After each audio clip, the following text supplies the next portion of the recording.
Hey, this is Saxon from the Banking on Community podcast. Thanks for tuning in. The episode you're about to listen to is a little different than our typical episodes. It's one of a short series we recorded live on site at our yearly conference, CX25. Thank you to everyone who stopped by and showed your support throughout the recordings and the event. Seeing you was awesome. This episode is one of 4 we recorded. There's a lot of great information and big personalities throughout the series, so we highly encourage you to check out those other episodes once they're available wherever you're listening to this podcast. But since they were recorded on site, there might be times where the sound isn't as polished as we're all used to. We really appreciate you bearing with us on that. That's just the double-edged sword of live entertainment. Shouldn't be any major issues, but we just wanted to provide that little disclaimer up front before we return to our regular recording cadence and style in the coming months. Hope you enjoy the episode. Welcome to Banking on Community, a podcast for community bankers. And here we are at CX25 with our 4th and final live podcast. I'm here with my partner in crime, Brett. And to my left is Emmett Higdon from Javelin Strategy, and also the one who wears the crown of best socks in our resident seating area. Hard to go wrong with beer and pretzels. How you doing today, Emmett? I'm doing great. Had a good show earlier today. Met with a lot of your customers. Heard them say many nice things, some not so nice things, but we could talk about those. So, yeah, you take the good and the bad. It's been a good day. Thank you for having me. Awesome. Well, before we get started, today we're going to be talking about digital banking. You're an expert in that field, but can you tell me a little bit about yourself and also Javelin Strategy in general and what you all do? Sure, absolutely. So myself, I've pretty much spent my whole career in financial services. In fact, I remember relatively early in my career, I had a headhunter reach out to me for a different, I can't even remember whether it was insurance or something else. Anyway, she reached out and I said, that sounds really interesting, but yeah, I think I'm pretty happy where I am. And she said, well, I just have to tell you, if the next job you choose is in financial services, you'll probably wind up spending your whole career there. And I said, and what's the problem there? So 30 some odd years later, here I sit. I've been fortunate enough to be laid off 5 times in my career, but I still kept coming back to financial services. But no, I've been fortunate enough to work in digital very early on. So back in 1997, when I was with T. Rowe Price, I was their first internet marketing manager at the time. This was 1997, and I've been in digital ever since, and always in customer-facing roles in retail financial services. So it's been really great because I've seen the evolution of digital and what it can do.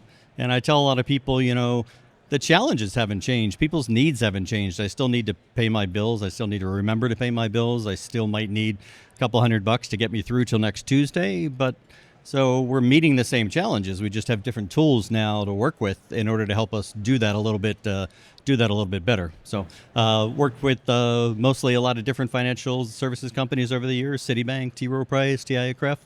Also spent another few years with Forrester. That was my first tour as an analyst. That taught me a lot of great things, and I've been lucky enough for the last 9 years to be with Javelin Strategy, where I get to help out all my banking clients out again with the experience I've put together over the years. So you haven't seen any change at all?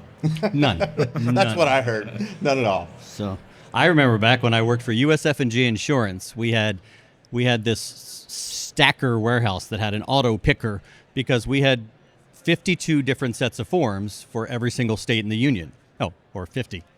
We only have 50 states, right? I know we haven't bought Greenland yet. So 50 different states. And I said, this is crazy. We mail all this stuff out. They've got this brand new thing, and literally it was relatively new at the time, called PDFs. So I had this idea. This was before the internet existed. We had AOL.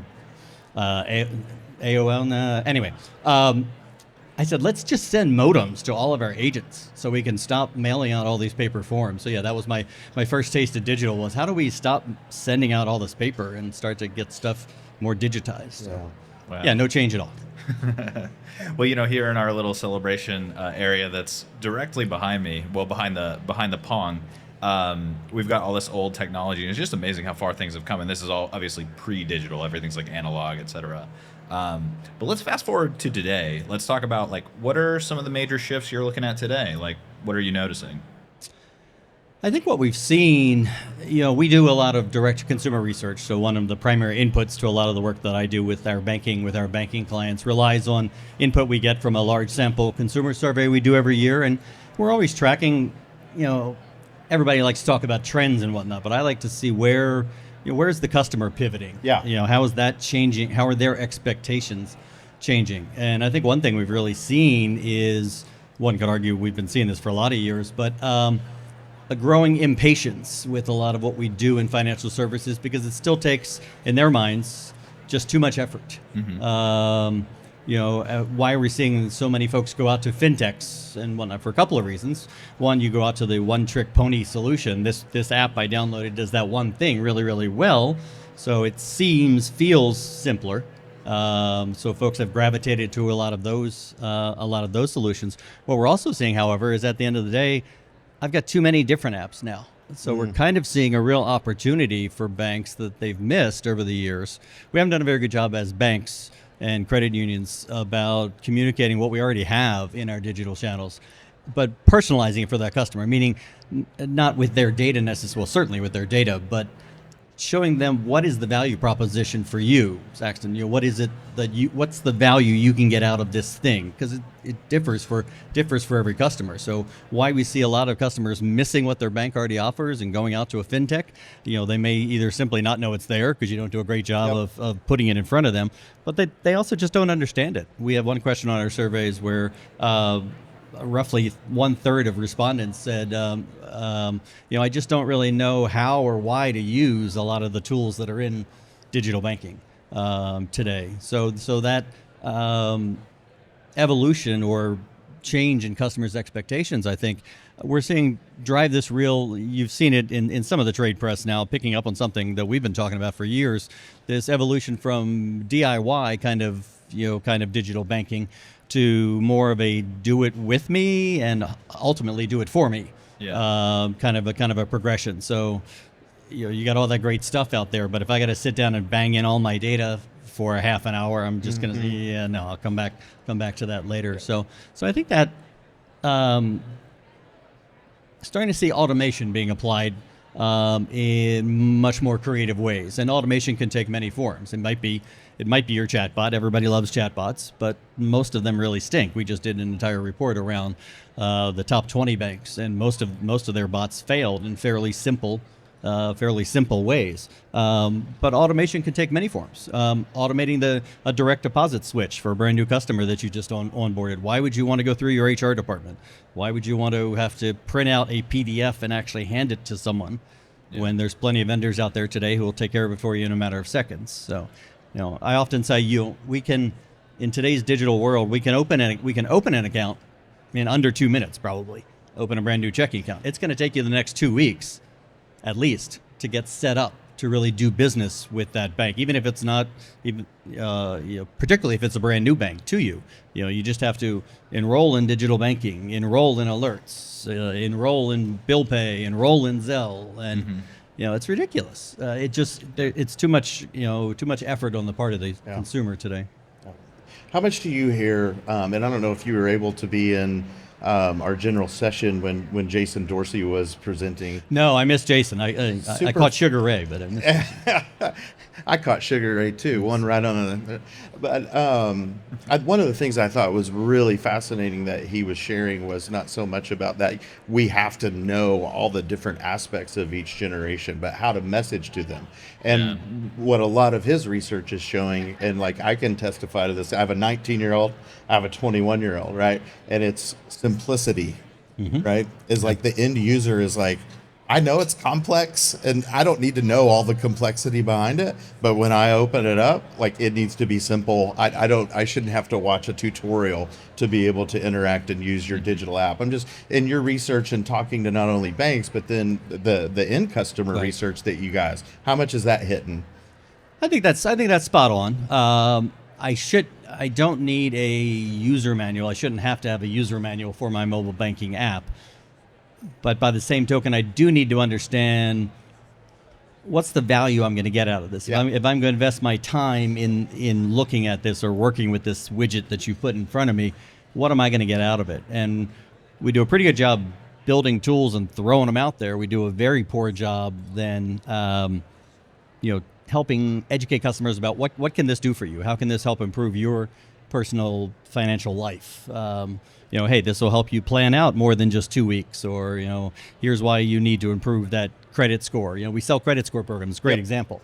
And lots of different vendors have great programs, tell you what goes into a credit score, but we never do a very good job explaining, if you could get that score up by another 20 points, you're going to save $7,000 over the course of that loan that you're applying for. Yeah. Oh, that's a good reason. Yeah. We don't always connect the dots. Really well. That's an excellent way of putting it. Yeah. We do a very poor job of often connecting the dots. And when folks talk about personalization, I think personalization is probably the one thing we do the worst job at today across the board. I get folks, we work with very small banks and credit unions at Javelin. We also work with the top 20 banks. Most of those are clients of ours. Folks often ask me, who's doing a really good job with personalization today? Who should we look at as a North Star? And I said, honestly, nobody. They all suck. And I mean that quite literally and not impolitely.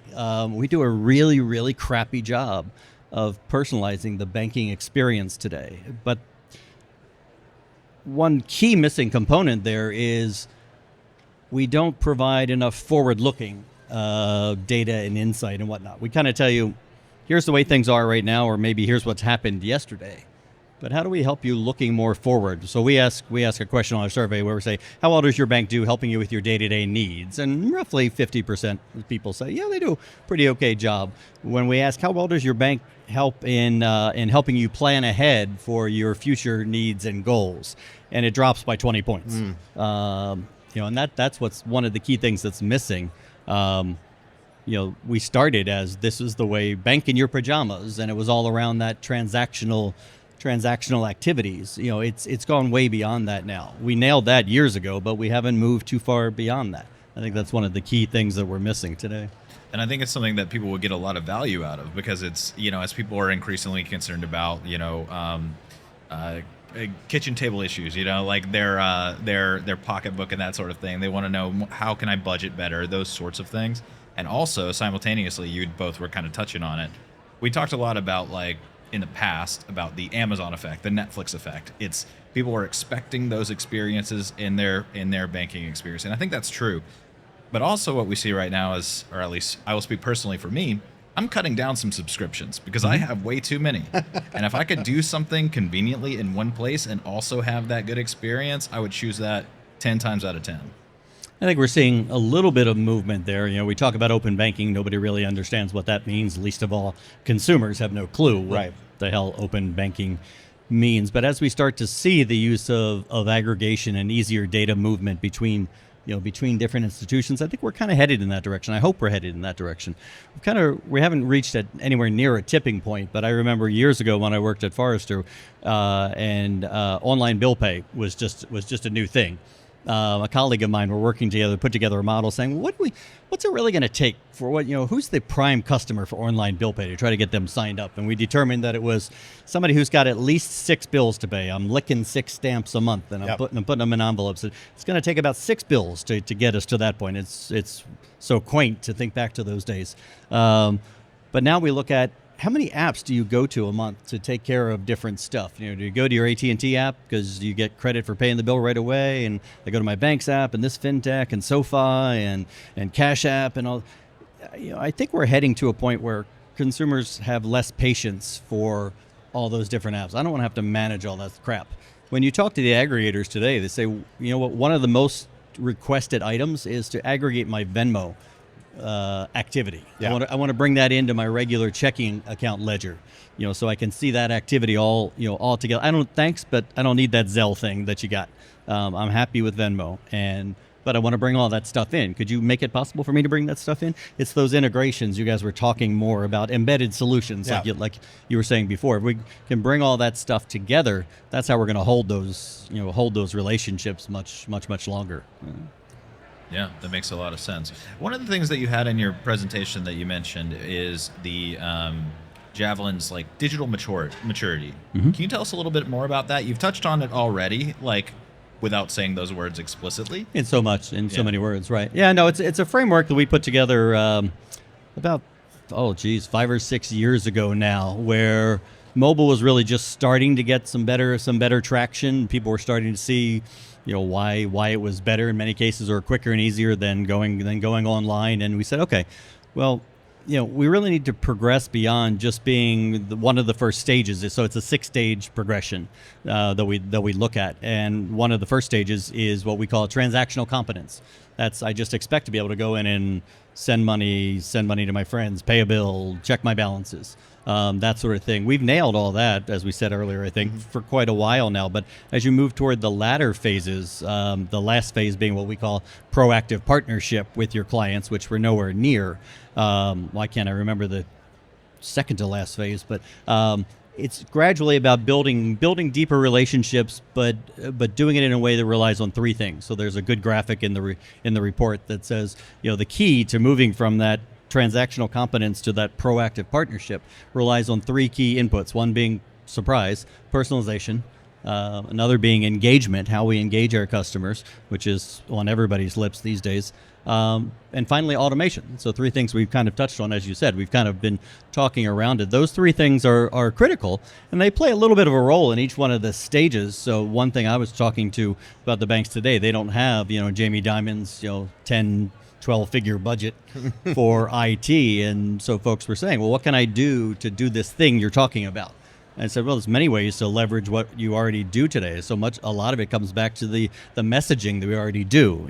How do we use alerts? How do we use notifications? Push notifications, which are dramatically underused today. We treat push notifications today like they're an SMS text. There's a little bit more we can do with push note. You can actually do a lot of interactive stuff. So we're missing a lot of opportunities to leverage the tools we already have. It doesn't necessarily depend on having that enormous IT budget. In fact, we do a scorecard every year. I think the best scorecard in the retail banking industry. We've been doing our mobile banking scorecard for 19 years now. We look at almost 500 different criteria that we rank the banks on each year, and we've done a couple of custom projects for folks like yourselves, where we said, let's take one of our banks, let's take one of our little banks, and see if leveraging our platform, a largely out-of-the-box experience, how would they stack up against those top 20 banks that you guys look at. And it was such a great project, and it blew our minds, because this relatively small bank, certainly by comparison, came out in, I want to say, in what we call the financial fitness category. They were like 12th or something, and money movement, because they had partnered with a full solution. They had the full Zelle package. They had good money movement. They were like 8th or 9th in money movement. And this was kind of a wake-up call for us to say, okay, we need to be getting this message out more broadly. You guys have the tools either within your native platform, or certainly all of the fintechs that you can plug into through APIs today. A small bank can compete with the big banks. It's just making smart choices in terms of where am I going to spend my money, how am I going to apply that. We don't need every single last shiny object that's out there. Like, oh, Chase just rolled out blank. We should look at that. Well, have you done these other 10 things over here first? So I genuinely believe that you shouldn't fear necessarily Chase is moving into my backyard. I live in Hilton Head, South Carolina. Chase is making a strong push into the southeastern United States. I don't see that as a huge problem. Smaller banks have really great relationships with their customers, and leveraging the digital channels right, they can maintain those. I completely agree. And so in that research that you're finding, like what I find interesting, and also talking with customers and talking with clients, is it's also the piece of they really know their customer really, really well. Mm-hmm. And so what works for one may not work for another, or may not even be of an interest. But I'm just curious from your perspective, like, what do you see as like the non-negotiables? Like, it's 2025, you got to have this. And then as banks are beginning to think differently about, their geographics, or, all the things that make them special about a community bank and how they know their customer, that they could think differently about how to strategize that works best for them. I think I'd point to a few things, and they might sound a little weird because they're coming out of different areas. So I don't look and say, you know what? Everybody needs credit scores. You absolutely should have credit scores. One thing we're seeing that really simplifies customers' lives, we have so many different, just even within the bank internally, you're hitting so many different servers, whether it's coming out of the core or it's coming out of that vendor over here, and we do a very poor job of bringing the data together. We need to create, for lack of a better term, you guys are coming out with dashboards. I love dashboards when they're done well. Don't ask the customer to create the dashboard. Yeah. You're the banker. You should know what they should be focused on, but put it all in one place. Right now, many, if not most banks, I want to see what's up. I forgot. Oh yeah, I got that Geico bill for like $800. Oh crap. I forgot that's due next week or 2 weeks from now. I am so screwed. Put it all in one place. I shouldn't have to go to the transfers tab to see what scheduled transfers are coming up, go to bill pay to see scheduled bill pays. Bring it all together in one place. And then ideally show me where am I going to hit those hot spots where I may not have enough money to meet those. We provide that info today. We don't bring it all together in one place. Most folks don't bank with a single bank today. They have multiple relationships. Aggregation. It's open. It's the foundation of open banking. You can't do without it in the future, but you need to integrate it smartly and show the customer how that can really benefit them. I can bring my Venmo transactions in. I can also get a better idea of my cash flow because my wife pays the bills out of her checking account, but I pay the big lumpy bills like Geico out of my checking account. Yeah. Well, we might not know that because we don't have those connected. So aggregation would be another one. And then the weird one out of left field is getting back to personalization. It's just what made me think of it a moment ago about just messaging. Yeah. Are we messaging customers in a smart way? A little bit, it's back to some of that automation. But when we use alerts, well, we don't use alerts. Alerts suck. They should be blown up. Start over. Alerts are dead. You heard it here first. Alerts are dead. There's so much more we can be doing to help the customer. Typically, we'll just tell them that this trigger happened, but we don't suggest what they do about it. It would be nice to know, it looks like you might be out of money next Thursday. You know what? Here's 3 options. Here's 3 ways you might be able to take care of that. We have our overdraft thing, or you can link it to your credit card, or whatever the options might be. The customer, as you said earlier, it's going to differ for every customer. And smaller banks know their customers better than anyone else, but that doesn't always translate into how we speak to them, message them through the digital channels. So that's a really big component. Well, this has already been really, really informative. I wish we had longer to talk to you, but I guess we'll leave it. We've ended all of these with one final kind of piece of advice or anything that you would like to communicate to community financial institutions. Only one. Yeah. How much time do we have left? You're in a really good spot. It may not feel that way from a digital channel perspective. If I had to go back and restart my career, I started my banking career at Equitable Bank in Baltimore. It was a savings bank back in Baltimore. If I had to go back, would I choose Equitable or would I choose Bank of America? I'd probably choose Equitable, and some of that just comes from me always having a very customer-focused approach to how I do things. But at the end of the day, it's about helping improve the financial lives of your customers. And as you said earlier, smaller banks just know how to do that better. They just need some help figuring out how to leverage the tools that we already have. We have plenty of tools to use, and not all of them are expensive or require that shiny new thing, or you have to go to the CEO. So I think it's doing an evaluation, we talk about digital transformation. You don't need to go hire a big consulting firm, one of the big 5 to come in and spend $1 million to come back and tell you need to do a better job with messaging. But I think it does behoove most banks to sit down and evaluate. What am I doing well today? Where are the missed opportunities? We get so kind of hung up on our old school metrics with customers today that we haven't really put new metrics in place to say, how well am I engaging that customer? How many other services has that customer adopted? So I think it's less about putting new shiny objects in place and figuring out how to use what we already have in a smarter, more personalized way. Perfect. Well, Emmett, thank you so much. This has been very informative. Well, thanks for having me. It's been delightful to be here. It's been a pleasure. And thank you, everybody at home, also for listening. We're going to be, after this, returning to our regularly scheduled podcast cadence.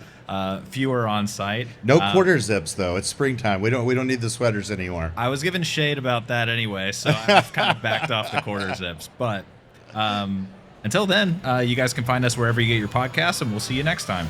Thanks so much.